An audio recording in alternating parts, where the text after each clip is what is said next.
where there is work during the agricultural, the harvesting season.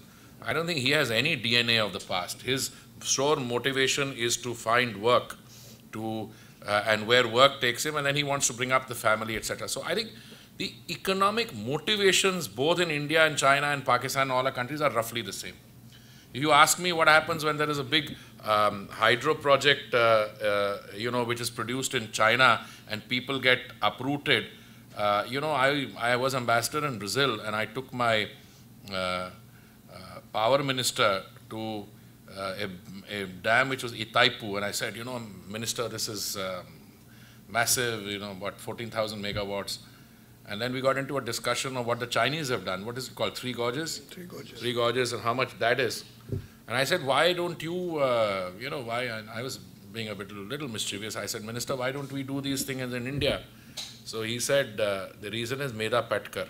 Meda Patkar is a social activist who specializes in mobilizing people when they get uprooted because, these big hydroelectric projects come. It's not possible in India.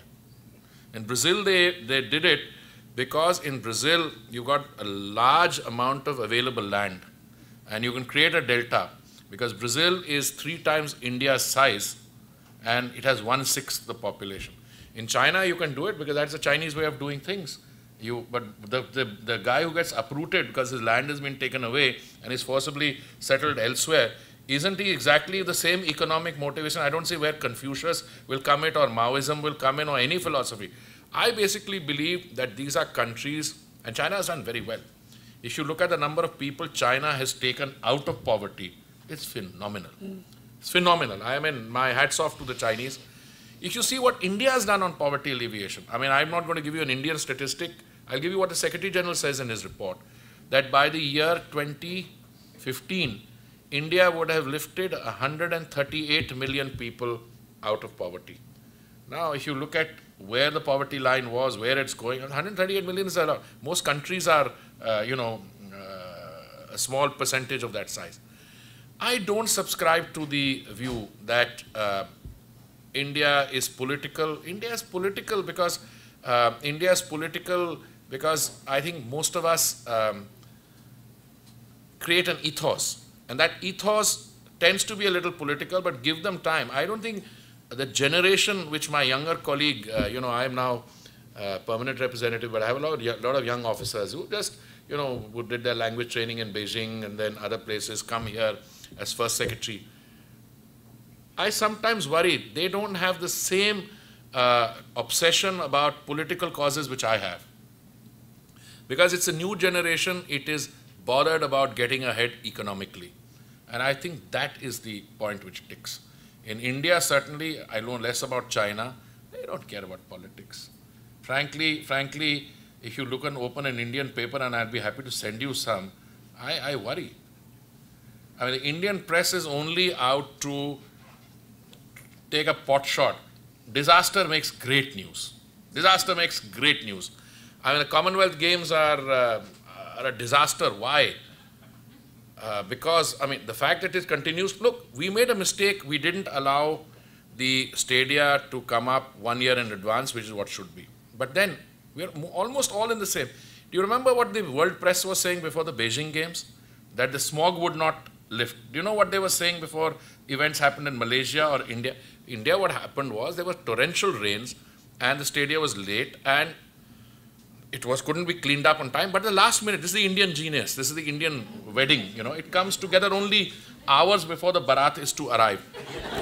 My take is that the motivations in all our countries, and I keep saying this to my colleagues from South Asia, whether it's Bangladesh, Pakistan, I said, you tell your government, I keep telling my government, you want to push what you think is a very strongly held political view. There's no appetite for it in New York. And there's no appetite for it in your own people. My own feeling is India and China are more pragmatic today than ever before. Yes, we have a certain problem, but Chinese, we've learned one thing. You got a problem which is core problem, work all the other areas around it. I remember what Prime Minister told me. He said, I went to this ASEAN summit, I met my Chinese counterpart, and I said, I'm looking forward, this one our trade was $30 billion. I'm looking forward to the day when our trade will be 50 billion. So he turned around and said, Mr. Prime Minister, we have to be more optimistic. I'm looking at 100 billion. It's almost getting there. So I think there is something going wrong. The obsession with so-called political factors is a hangover from the past, but I think it's something that my generation is carrying. Or even in my generation, these youngsters are not carrying it. They want to solve it. Yes, but I have a lot of problems with these youngsters of yours because of this whole aspect of outsourcing, which is exercising us in the United States. Everything is being outsourced to India. And the problem is that when I want to get my Dell computer or my Apple iPod serviced, I telephone them and the person at the other end speaks with an Indian accent. And so I ask him, where are you? And he says, I'm in Bangalore. Chennai, most likely. And then they call you. And they inevitably call me when I'm sleeping.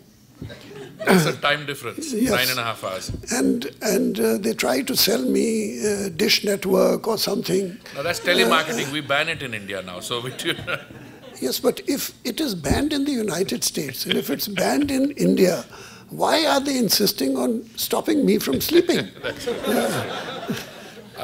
What do you have against me? No, we like you, in fact. In fact, on outsourcing, first of all, I wish I had prepared for this outsourcing.